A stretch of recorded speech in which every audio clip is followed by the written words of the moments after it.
अस्सलाम वालेकुम। Today is last lecture of chapter number 1 stoichiometry, जिसमें बहुत ही इंपॉर्टेंट 2 टॉपिक्स पढ़ेंगे। लिमिटिंग रिएक्टेंट और यील्ड क्या है और उनके प्रॉब्लम्स को भी डिस्कस करेंगे। A reactant which consumes earlier due to its lesser amount and produces least amount of product in chemical reaction is called limiting reactant। एक ऐसा रिएक्टेंट, एक ऐसा रिएजेंट जो कि कम अमाउंट में हो और हमको वो कम अमाउंट में प्रोडक्ट दे, कम अमाउंट में प्रोडक्ट प्रोड्यूस करे, तो उस रिएक्टेंट को हम कहेंगे लिमिटिंग रिएक्टेंट। ठीक है, लिमिटिंग रिएक्टेंट से हमको पता चलता है कि एक ऐसा रिएजेंट, एक ऐसा रिएक्टेंट जो हमें कम अमाउंट में प्रोडक्ट दे, क्योंकि वो खुद कम अमाउंट में है, तो इस टाइप के रिएक्टेंट को हम कहेंगे लिमिटिंग रिएक्टेंट। ठीक है, और दूसरा हमारे पास है एक्सेस रिएक्टेंट। एक्सेस रिएक्टेंट क्या है? जो ज्यादा रिएक्टेंट, जो हमें ज्यादा प्रोडक्ट दे। The reactant which forms more amount of product in chemical reaction is called excess reactant. एक ऐसा रिएक्टेंट जो हमें ज्यादा प्रोडक्ट दे, ज्यादा प्रोडक्ट बनाए, तो उसको हम एक्सेस रिएक्टेंट कहेंगे। देखें, जितनी चीज आप ज्यादा लेंगे रिएक्टेंट में, उतना आपको प्रोडक्ट जो है ज्यादा मिल जाएगा। ठीक है, जैसे कि आप चाय बनाते हैं तो उसमें दूध ज्यादा डालेंगे तो चाय भी ज्यादा बनेगी। ठीक है, तो इस तरीके से मैंने आपको ये एग्जांपल दिया, तो आगे इस प्रॉब्लम में आप इसको समझेंगे कि लिमिटिंग रिएक्टेंट क्या है। ठीक है, प्रॉब्लम नंबर 1 है, find the mass of ammonia gas produced by the reaction of 100 grams of N2 and 100 grams of H2 gas. क्या हमें मालूम करना है? मास किसका? अमोनिया का, जो कि 100 ग्राम से नाइट्रोजन के और 100 ग्राम से हाइड्रोजन के। तो इसमें हम दोनों से ढूंढेंगे कि लिमिटिंग रिएक्टेंट क्या है। इन दोनों में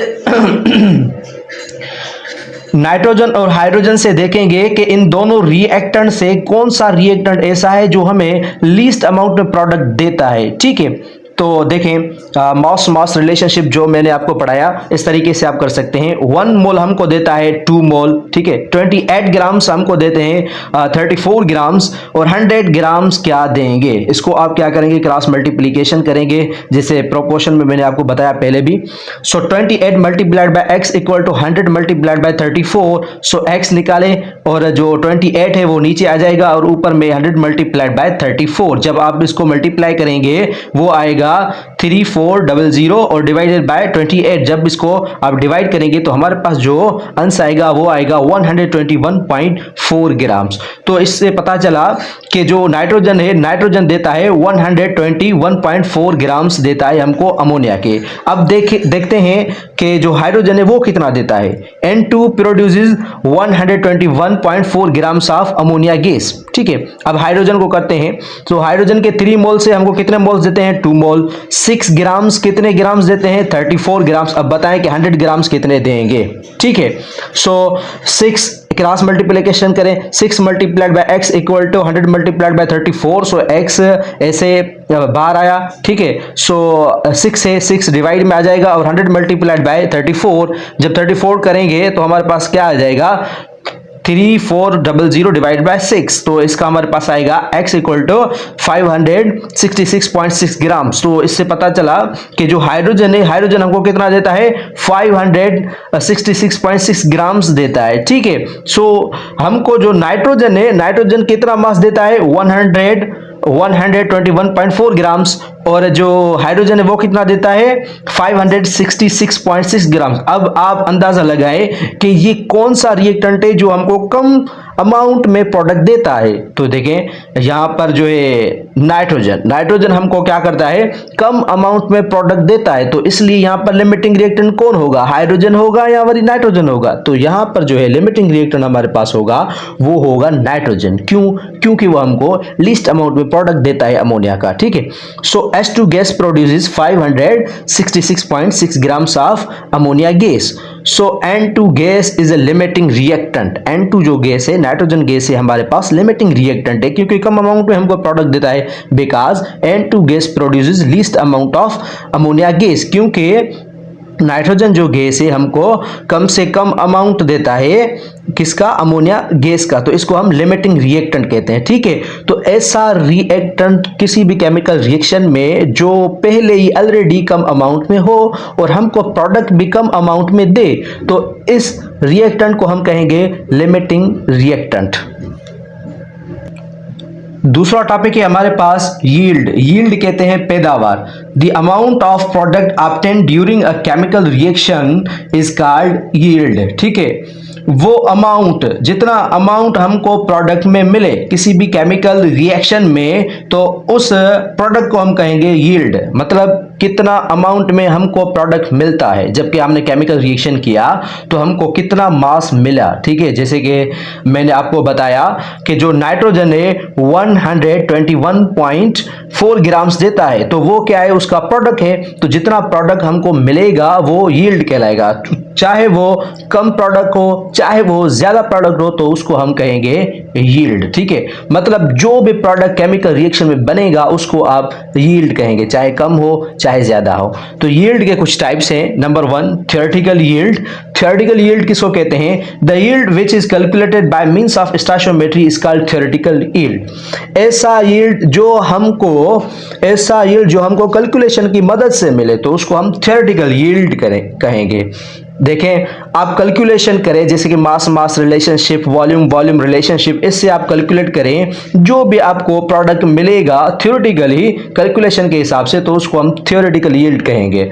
और प्रैक्टिकल यील्ड क्या है? The yield which is calculated by means of practically is called practical yield. Practical yield को आप एक्चुअल यील्ड भी कहते हैं। ठीक है, एक ऐसा यील्ड जो कि प्रैक्टिकली हम परफॉर्म करें, मतलब एक्सपेरिमेंट करें, केमिकल रिएक्शन एक्सपेरिमेंटली करें, प्रैक्टिकली परफॉर्म करें, तो जितना हमको प्रोडक्ट मिलेगा तो उस प्रोडक्ट को हम कहेंगे प्रैक्टिकल यील्ड, या आप थियोरेटिकल यील्ड जिसको कहते हैं। यहां पर लिखा हुआ है practical yield always less than theoretical yield. Practical yield जो है हमेशा कम होता है थियोरेटिकल यील्ड से। कम क्यों होता है? क्योंकि जब हम एक्सपेरिमेंट करते हैं तो उसमें कुछ पार्टिकल जो है एयर में उड़ जाते हैं, इसलिए हमको जो प्रोडक्ट है वो थोड़ा कम वैल्यू उसका मिलता है as compare to the theoretical yield के। ठीक है, number 3, percentage yield. Percentage yield क्या है? परसेंटेज यील्ड का ये फार्मूला है, आप परसेंटेज निकालेंगे प्रैक्टिकल और थियोरेटिकल यील्ड का, दोनों के कितना अमाउंट में हमको जो प्रोडक्ट मिला उसकी परसेंटेज क्या है, तो इसमें आप परसेंटेज मालूम करेंगे टोटल प्रोडक्ट कितना मिला। तो परसेंटेज किसके बराबर है? प्रैक्टिकल यील्ड और actual yield upon theoretical yield multiplied by 100। इस तरीके से आप परसेंटेज निकालते हैं ना, जब आप मल्टीप्लाई करेंगे 100 से तो आपको परसेंटेज मिल जाएगा। तो इसमें एक प्रॉब्लम है, जो कि प्रॉब्लम मैं आपको बताता हूं, सारे इसके प्रॉब्लम ऐसे ही होंगे। If 4 grams of magnesium reacts with O2 to produce 4.24 grams of magnesium oxide, calculate the percentage yield of MgO। Magnesium oxide का आपको परसेंटेज यील्ड मालूम करना है। 4 ग्राम से किसके?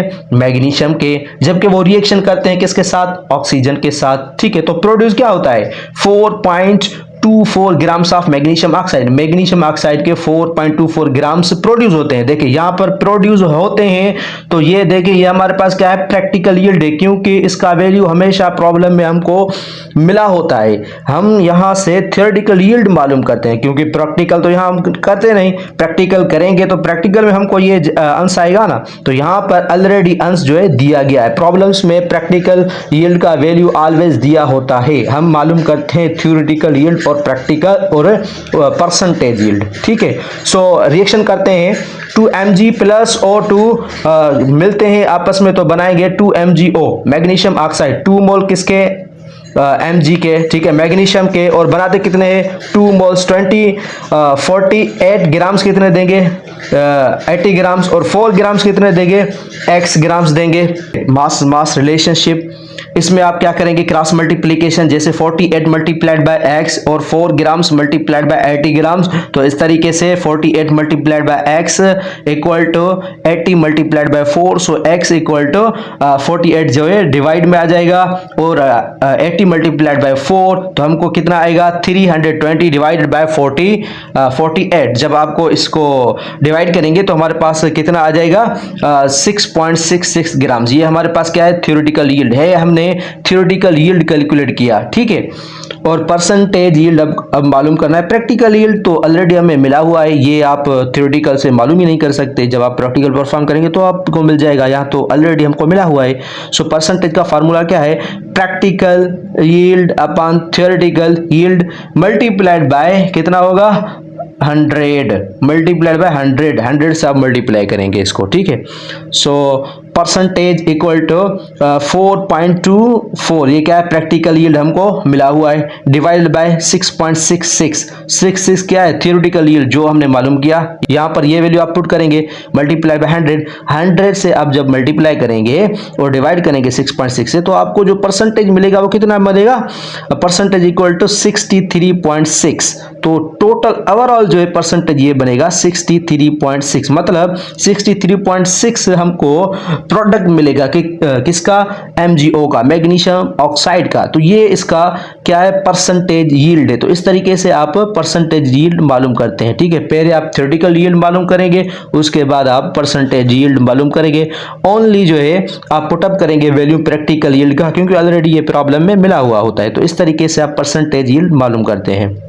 So 4.24 practical yield always less than theoretical yield 6.66। तो देखें ये theoretical yield ज़्यादा है और practical yield हमेशा क्या है, कम है, क्योंकि इसमें जो है कुछ मॉलिक्यूल जो है उड़ जाते हैं केमिकल रिएक्शन के दौरान जब आप एक्सपेरिमेंटली परफॉर्म करते हैं। सो practical yield always less than theoretical yield। तो ये था हमारा last lecture chapter number 1 stoichiometry का, जिसमें दो हमने टॉपिक डिस्कस किए, लिमिटिंग रिएक्टेंट और यील्ड, जो बहुत ही इंपॉर्टेंट टॉपिक है एग्जाम के हवाले से, और इनके जो प्रॉब्लम्स हैं मैंने आपको बताया। तो इस तरीके से ये प्रॉब्लम हो गए, आप खुद प्रॉब्लम सोल्व करें, प्रॉब्लम्स ढूंढें कहाँ से भी, इस तरीके से आप जो है अपनी केमिस्ट्री को स्ट्रॉन्ग कर सकते हैं और हाई स्कोरिंग भी आप ले सकते हैं किसी भी एग्जाम।